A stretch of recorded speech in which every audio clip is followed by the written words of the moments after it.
Hi friends, నేను ఒకటి పాతకాలం నాటి రెసిపీ హరీరా అంటారు. దీన్ని తెలుగులో ఏమంటారో తెలియదు. అయితే మా అమ్మమ్మ చాలా మాకు బాగా చేసి పెట్టేది.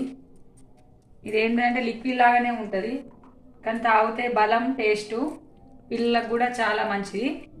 ఏం లేదు, 2 స్పూన్ల నెయ్యి తీసుకొని ఈ 3 స్పూన్ల గోధుమ పిండి, ఈ గోధుమ పిండిని మనం ఇందులో పోసేసుకొని ఈ నెయ్యిలో వేయించుకోవాలండి.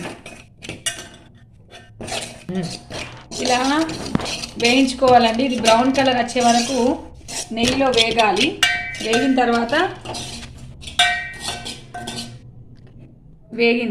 తర్వాత ఇందులో మనము 2 గ్లాసుల పిండి కదా, గ్లాసున్నర నీళ్ళు పోసుకోవాలండి.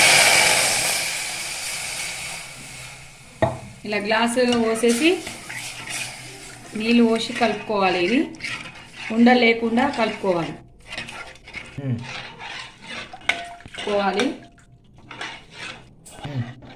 ఇది కొంచెం ఉడికిందండి. ఇలా ఉడుకుతున్నప్పుడే ఒక చెంచాడు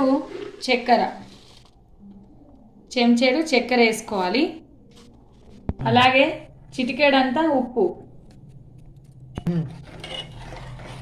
ఇలా వేసుకున్న తర్వాత ఇలా కలుపుకోవాలండి.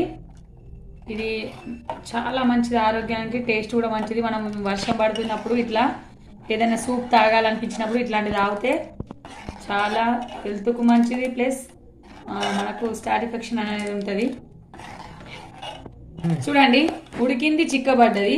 ఈ చిక్కబడిన దాన్ని మనము 5 నిమిషాల తర్వాత దించి గ్లాసులో పోసుకొని చల్లారినాక తాగితే సూపర్గా ఉంటుందండి. మీరు కూడా ట్రై చేయండి. ఎలా ఉందనేది కామెంట్ చేయండి. సబ్స్క్రైబ్ చేయండి, మర్చిపోకండి. చాలా బాగుంటుంది, హెల్త్ కూడా మంచిది. పిల్లలకు కూడా తాగించండి, ముసలి వాళ్ళకు కూడా తాగిస్తే చాలా మంచిది.